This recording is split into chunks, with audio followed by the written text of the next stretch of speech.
Good evening and welcome to another edition of Beyond the Front Page, a show brought to you by Cuyahoga Community College. It's shown on Spectrum, Verizon, Fios, as well as ARMA, the Auburn Regional Media Access, and Win 89.1, the college's radio station. I'm your host, Guy Cosentino.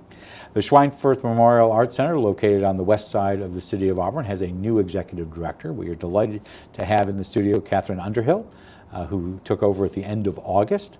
We plan to talk to her a little bit about herself and how she came about getting this job, as well as what's going on at the Schweinfurth right now. They have their big quilt show that ends the calendar year, and we'll talk about what's also coming up. Welcome and congratulations on the new job. Thank you so much. I appreciate you having me. So you've been on, you're one of, I think, 4 or 5 new executive directors in the community right now. Is that right? There are a lot of you. Okay. So the Y has a new executive director, the tourism office, Westlake Conservatives has one that's been about a year, and yourself. So how's the transition going? It's great. Everyone's been extremely helpful, very welcoming. I've been spending a lot of my first, I guess it's been 8 weeks, trying to get out and meet people. We had my first meeting of the Historic and Cultural Sites Commission, which is a fabulous group of people all working in this arena. So that was a great opportunity to meet several people. And I've been just trying to get out and, connect. So on the Historic and Cultural Sites, does the Schweinfurth have a seat on there? Yes. So is that you or a member of your board? It is me at this point. Okay. It's you or your designee? Yes, okay. yes. So 3 months in, what? 2. 2 months in, what have you more so discovered or said, wow, this is really cool? Well, I was not deeply familiar with the organization before I came. Had you ever, I know you grew up in Syracuse. I did. Had you ever been to the Schweinfurth? I had been to the Schweinfurth, but many years ago, when I came back from living in Colorado for a lot of years, I was working full-time for the symphony, but I was also teaching as an adjunct faculty member at Lemoyne in the Masters in Arts Administration program. And I always had students pick an organization in the region to kind of track through the course, and several had picked the Schweinfurth, and so I had come down to see it, sometime 15, 16. So a good decade ago. A while ago, okay. Yes. So you succeed Donna Lamb, who was here in the spring. We did an exit interview with her. I saw that. So in that particular case, she said she still lives here in Auburn. Have you been, I know she said she was open to transitioning. They weren't sure when she was on when you were going to be hired. Yeah. I think that was the issue. Yes. She was extremely helpful. The team, all of the staff members have been very helpful. Our board has also been very forthcoming. And I think it's, Donna deserves all the credit for leading the organization through what was essentially a 5-year capital campaign and the completion of substantial capital improvements in the building, which have really increased its During functionality. COVID. Yeah, from COVID to, this past spring. So you mentioned, so you have a not-for-profit board. How large a board do you have? Right now the board is 8, but we are intent on growing it. So we are actually, a couple people are rotating off, and we're bringing in another class of people. And how large a staff do you have? There are 7, only 4 are full-time. Okay. So it's a small staff for a large building that has a lot of capacity for very cool programming. All right, well, we want to talk about that, but I want to ask you a couple questions about you, if you don't mind. Sure. So you came from View Art Center in Old Forge. Most recently, yes. What is that? I went on their website, but tell people who didn't go to their website what's there.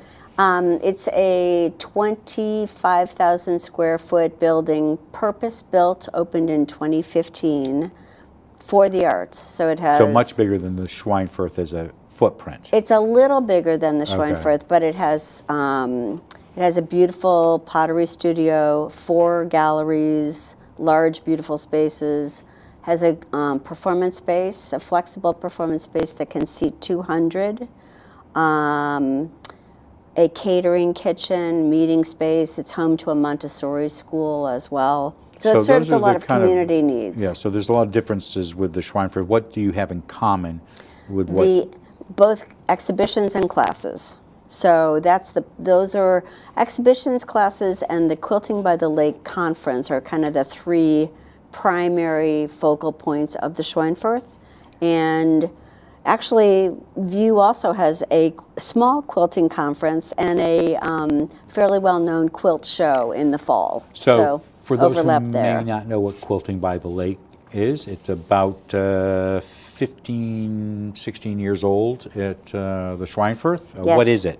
It is a 2-week in-depth conference that allows quilters of all levels of ability to take classes and live in community for 2 weeks in the summertime. So when it was purchased originally from by the Schweinfurth a decade and a half ago, it was at that point at Morrisville, then it went to OCC, then it went to Wells, and now you're at Hobart. That's right. Is the plan to continue Quilting by the Lake? Absolutely, we will continue Quilting by the Lake. It's a critically important and unique opportunity. We draw quilters, quilt artists from all over the country, and it's about 150 to 160 people that come. So it's a revenue generator for you as well. It's substantial in terms of the service that it provides to the field. It's important in terms of our visibility and recognition as a leader in the fiber arts world. And it is also, on a good year, a revenue generator also. Okay. So when people think of quilts, they don't necessarily think of that because that is somewhat specialized in the sense of people who do this either for a living or as a hobby, or when they go to Hobart, William Smith, they're immersed in it. That's right. What more people are more familiar with is obviously your quilt show. Yes. When did you open? We opened October 25th this year, and it will run through January 4th. It features, this year, I think we have 69 quilt artists on display, all shapes and sizes, all manner of quilts. It's an incredible show, and it's paired with a watercolor show upstairs in the Davis Family Gallery. So it's a nice mix of techniques and approach to color and form, and it's a visual delight. So in the past, so this was juried, so we should say it is juried. So this is not somebody who just is, living on Franklin Street showing up with a family quilt. These are artists and artisans who do this.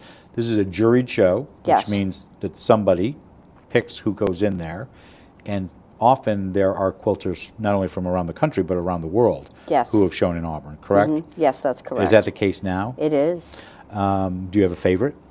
I have to say there's one quilt that's installed right adjacent to the door to my office, so I look at it every day, and it's very richly textured, has beautiful jewel tones. I think it's called Cleopatra's Eyeshadow. So it has a lot of purples and greens, and it has a little sparkle to it. So I'm kind of in love with that one right now. Well, you got to put it up in that location near your office. I did not decide its location, but I'm happy to have it nearby. And I know there is admission, museums all across and art centers across the country charge for admission. What's it cost to come to the art show? Members are free. Children 12 and younger are also free. And typical admission is $10. We have a free Friday open house this tomorrow week. Night. Yep. First Friday, which is a really exciting and I think wonderful opportunity, something that other communities that I've lived in have attempted but not really succeeded at doing. So I was really excited to see that Auburn has a robust First Friday menu. So besides First Fridays, what are the normal hours of the Schweinfurth? We're open Wednesday to Sunday. Wednesday to Saturday is 10 to 5. Sunday is noon to 5. And is it normally, separating the quilt show away, because that might be a different pricing, what is normal admission to the $10. It's $10 for anything, yeah. And how much is an annual membership? It varies from 40 to upwards of 100. Depending on the set of benefits that people are interested in. I think our members also are an important core constituency for us, and we want to, I think one of the important things that we have the opportunity to do now is to reach and engage with community members that we may not have connected with before. So we are talking about ways that we can enhance our membership, expand our membership, reach, we have a lot of schools that come to do tours. We have kids classes, after school programs. We have weekend art classes. So it's a really rich mix of opportunities. And we do draw artists from all over the world. I want to make sure that the people who live and work in this region have a chance to intersect with them. So you mentioned the Quilting by the Lake, you mentioned art exhibits, so clearly art lessons and hands-on items like that occur. So you have regular art lessons that somebody can come up and learn, whether it's watercolor or oils, ceramics? Yes, we have a small clay studio. We've got a kids class going on right now for 6 weeks, and an adult class that is also happening for 6 or maybe it's 8 weeks. There's a pastel class that's coming. We have an acrylics class. We've had an encaustics weekend. So a lot of things going on. Encaustics? I don't know. Encaustics, yeah. What's that? It uses wax. Oh. Yeah, wax is one of the key components, and so it has a surface quality, and you can add color to it. It's a very cool thing. So also during school breaks, mainly during the summer, but you might do spring and winter breaks, you also have classes that are offered for your younger artists, correct? Kids camps, yes. Yeah, and that's still the plan. Absolutely. I'm going to get to the issue of how you expand your visitor base in a minute, but kids camps are an important component there. Yes. And people can go to the website, look up this, and they can sign up for any of these. And this is throughout the whole year. Absolutely. We're open all year long. Actually, the month of January, we will be preparing. We take down the Quilt Show after the 4th of January, and then it takes quite a while to put up the next show, which is Both Ends of the Rainbow. So all right, so good. Thanks you must have read these before. No, so Both Ends of the Rainbow is for our younger and what I will say our older artists in this community. Mature. So for those who've not gone to Both Ends of the Rainbow, what is it? It is an amazing exploration of local artists' work, basically. It's kids and adults, and we coordinate with schools in the area. The teachers select the work from their students, and it's basically the walls are filled with artwork by kids and grown-ups. And I know you haven't been there for one of them, but I've been to a couple of them. I bet. It is bursting at the seams for that Sunday where you have an open house there for kids to show off their works. The other mainstay exhibit I want to touch on has been Made in New York. Yes. So, are you doing Made in New York, but more importantly, could you explain what Made in New York, besides what its name is? Made in New York is going to continue, absolutely. It's an opportunity, again, a juried show. So we select a juror or two, invite artists from throughout the state of New York to submit work. They will be selected, and then the show will open. I think it's March to May. I'm still learning the dates of things. So you've been there 2 months. What are you itching to bring in? What kind of show would you like to see? You know, what I think the exhibitions are in excellent shape. I would like to see a broadening of the medium, like maybe a show that is all craft. So it could be ceramic, it could be wood, it could be metal, it could be basketry, all kinds of things. Do you differentiate? So the person who sat in that seat quite often was your predecessor, and she and I would have these conversations of the difference between art and craft. And or folk art. So what's the difference for those who may not be in the art world? Not that I am. I just like what I like. Which everyone does. Which Exactly. Is great. So the difference between folk art and fine art, is that what you're asking? I would say folk art is self-taught typically or passed down, like an apprenticeship. Folk art is typically self-taught, which means sometimes it is less refined, maybe. A little rough around the edges again. Potentially. Craft, though, is something that is often taught, handed down. Apprenticeships is part of the way that that happens. And I think that many of those elements began as functional objects, like basketry or woodworking or furniture making, or, you know, it's pottery that is functional objects. So it has its roots. Lace is another one. Those are all things that I think their seeds are from the functional world, and they have evolved, often still as functional objects, but an exhibition like that, I think, would be a way of highlighting some of the incredible skills that don't necessarily get shown in the gallery world. And it should be said, as I understand it, that putting an exhibit on is not something that you say, you know what, March 1st is just around the corner, let's just pop this in. This takes a year, sometimes longer, to put these exhibits in place. Absolutely. Let alone bringing in an exhibit, correct? Yes, yes. Can we talk a little bit about you? Where'd you grow up? I grew up in Syracuse. I'm a Syracuse native. Okay, and where'd you go to school? Well, I went to a parochial elementary school, and then a couple different high schools. Bishop Grimes was the first, but I was really tired of wearing plaid, I have to say, since kindergarten. So I begged my parents to allow me to go to Nottingham High School. So I shifted over to Nottingham as a sophomore and was very happy there. And you did an exchange program during that time period to Peru? I did. I was selected. It was a great honor to be selected from Nottingham to apply to the program. And for some reason, you had three choices. You could select 1 year Southern Hemisphere, 1 year Northern Hemisphere, or a summer. And my first choice was 1 year in the Southern Hemisphere, not Europe. I thought I wanted to go to Africa, actually.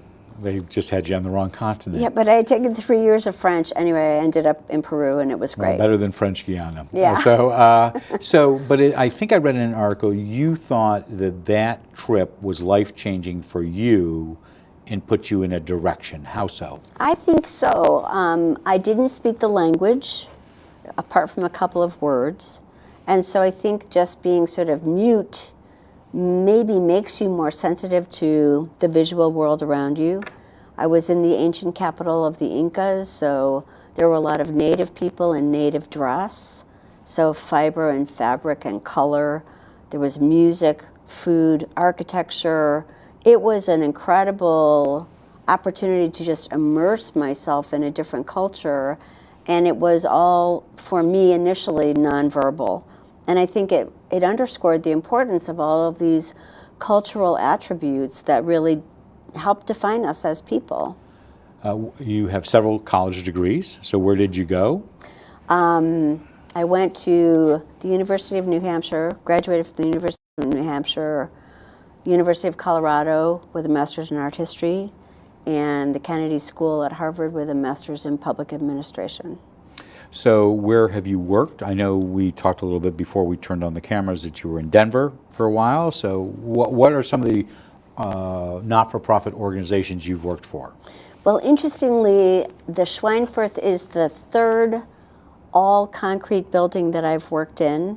I was the director of the Dairy Center for the Arts in Boulder, which was a project that involved converting a 40,000 square foot all-concrete building that had been a dairy processing and storage facility into a multidisciplinary... So D-A-I-R-Y versus D-E-R-R-Y. Yes, exactly, okay. Yes. It was a dairy processing and storage facility. So there was like the ice cream room and the cottage cheese room, and it evolved to have a wonderful gallery, 3 theaters, teaching spaces, and it was home to 14 arts organizations. From there, I went to the Colorado Music Festival, which was kind of off the radar screen for me, and a very interesting experience. We were based in Chautauqua Park, which is a beautiful part of Boulder, right at the base of the Rockies. I was there for more than a decade. And it's basically a summer music festival that brings professional orchestral musicians in, and we performed 30 concerts over 6 weeks. And you've been at Symphoria and at the Everson as well, which Yes. are more local to Yes. this. Symphoria was particularly interesting. Now it's called the Syracuse Orchestra, I believe. Oh, yes, I'm sorry. And Okay. well, it was Symphoria when I was there, and it was just emerging after the demise of the Syracuse Symphony. And it was particularly interesting because it's one of only 2 orchestras in the country that operate as a musician-driven cooperative. So I was fascinated by that, and I was looking for new adventures and an opportunity to return to the East Coast. And so I came here to help that orchestra kind of bootstrap its way into the world, and I was delighted to do that. I think I was there for 5 years or 6, something like that. And do you have a family that came here with you, or? I do. I have a husband and 3 children, and our youngest was on the cusp of going into high school. So we chose that moment, you know, with kids. I sort of felt like we could fish or cut bait. We would have to go or wait. So what do the 3 do now? They're all living elsewhere. This youngest one ended up going to Jamesville DeWitt High School. Okay. Colgate, loved Colgate, and he's now living in San Francisco. His elder siblings, one is in LA, and the other is in Virginia Beach. Are they in the arts? The youngest is very arty, but does not work in the arts. Okay. Yeah. Um, There are 2 of them, though. One of them is in nonprofit. So she was a former teacher, and now she's an advocate for rooftop solar in LA. so what attracted you to come to Auburn to head the Schweinfurth? You know, I think Central New York is a really underappreciated part of the country. And I drive over now from Manlius. We happen to move down from Old Forge, which was another adventure. I have these opportunities. It's been great. So we lived in Old Forge for about 4 years, and when we moved back down, we moved to Manlius, and I was not aware of the Schweinfurth opportunity at that time. Otherwise, I might have moved a little closer. But I drive over on Route 20 every day, and it's so beautiful. And Auburn is a little treasure that I think has so much going on, rich history, great cultural organizations, wonderful people, of all those that I've met anyway. I've been really surprised and humbled by the opportunity to be here. So at this stage, again, 60 days, what do you see as the biggest challenge you have as a new executive director, besides learning the institution? Yeah, that's a great question. I see right now that the Schweinfurth is sort of transitioning from this enormous effort in the capital campaign and building that happened over 5 years. So a new addition, elevator, Huge. Massive undertaking. Huge Arts project, campus $4 there. million. It was a big, huge thing, and Donna and her team brought it over the finish line. Now it's like we're taking a breath, we're looking into strategic planning, charting the course forward, and I think it's a great opportunity to look at programming and community engagement as kind of primary targets for us. So how large is your budget? It's about $800,000. And do you get money from the federal government? I know you get some money from NISCA, the New York State Council on the Arts. That's what it's still called. It is, yes. NISCA. So you get some government money in there. We're not drawing federal money at the moment, which is probably good. Well, I was going to go there. So the big, beautiful bill and other government cuts are not impacting you at this stage. Not right now. We have certainly gotten funding through the NEA and the Institute of Museum and Library Sciences, but not right now. And so we are funded through NISCA, the state arts agency, and many foundations, donations, sponsorships, certainly memberships, class registration, that sort of thing, and the sale of artwork. I want to also be clear that we are a gallery, not a museum, so we're not really a collecting institution. And the idea is to be a platform to engage people with the work of living artists whose work they can own for themselves if they want. And you do have a small store there that you sell things in. We have a fantastic shop gift shop that is actually stuffed to the gills right now, so I want to encourage everyone to visit. So it sounds like the short term, which I'll say is 6 months to a year, this growing the visitor base is a big priority at this stage. For me it is, and the board and staff had a big meeting, and it will be one of several where we're creating the map, identifying the goals for going forward. So you studied art history? I did. Is there anything in particular? Any period? Well, the Renaissance and medieval and contemporary, which was 20th century at the time. So that was, did you have a favorite artist? You know, who doesn't love Leonardo? I guess that would be one favorite. I mean, he was a genius and enormously talented, and his drawings are wonderful. I spent some time in Italy as the TA for a study abroad summer program out of CU, and got to see some of his work up close and personal, and that was a thrill. Are you an artist yourself? No, I wouldn't say so. I'm a devoted gardener, though, Okay. which also includes some design elements, so I'd go with that.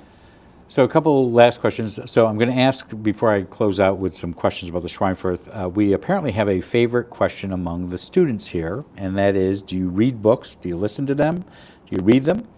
I do read them. I do listen a little, but I mostly read. Well, you get an hour drive most mornings, so Yeah. back and forth if you're not on the phone. Podcasts, I listen to podcasts, but books I prefer to read. And so what are you reading now? What's on your book stand? I'm actually reading a book recommended by my youngest son, Jack, he reads widely. His studies were microbiology and philosophy, so anyway, his choices are not necessarily mine.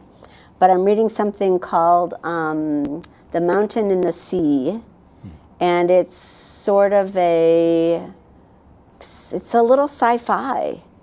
And it's about an octopus colony. It's quite interesting, very creative. Not something I necessarily would have picked up, but I always take his recommendations because they're always interesting and fun. And entertaining. Absolutely. So as we close out, I want to ask you, if they haven't been to the Quilt Show or they haven't been to Made in New York, which you haven't done yet, or both ends, why should somebody come to the Schweinfurth? It's a jewel of a place, I will say that. The Quilt Show is a wonderful way to give it a try because you don't need to know anything. That's a misconception, is that you need some sort of background to appreciate what you're looking at. It's just a visual experience. You're looking. You can read what the artist says about their work, but you can also just walk around and really just explore. And it's inspiring. It's uplifting. It's fantastic. So it's an opportunity unlike anything else in this area, and I think it's wonderful that the Schweinfurth is here. Also, don't forget to look at classes, because you can learn to make stuff. Sounds like you're very enthused about this. I really appreciate it, and I've spent my career in the arts because I believe it's important. I do. I believe it's a way of connecting people and inspiring people, and the Schweinfurth is absolutely top-notch in both of those. We wish you well in your career at the Schweinfurth. We hope Thank you'll you. come back in and talk about exhibits that you have upcoming. Love to. Thank you so much. Our guest has been Catherine Underhill, the new executive director of the Schweinfurth Memorial Art Center. It's located on the west end of the city of Auburn. I'm always surprised when people say they haven't been to the Seward House or one of our arts facilities. If you have not been to the Schweinfurth, it is worth a trip. The Quilt Show is fantastic. Every show and every exhibit is great. Take the time. We'll be back on Tuesday with our start of our final week of programs here at the college. We'll be talking about tourism and the arts. Cuyahoga County Tourism Director Courtney Ray Casper will be here. She's the new Executive Director there, as well as her new Marketing Director, Hillary Fenner, will be here. We'll also have Joey Ellis, who is the new Executive Director of Westlake Conservators, which is at the old Owasco Country Club, Auburn Country Club in Owasco, here to talk about what they're doing. And Sarah Passarello, the Assistant Superintendent for Student Services, will be here because, as you know, the federal government is having some shutdown reverberations, and one of those is the SNAP program and concerns about feeding young people. So she'll be in here as well. If you have questions for any of them, please send them to cozguytho@aol.com. I'm Guy Cosentino for CU Community College. We thank you for watching. Have a great weekend. We will see you back here in the studio on Tuesday.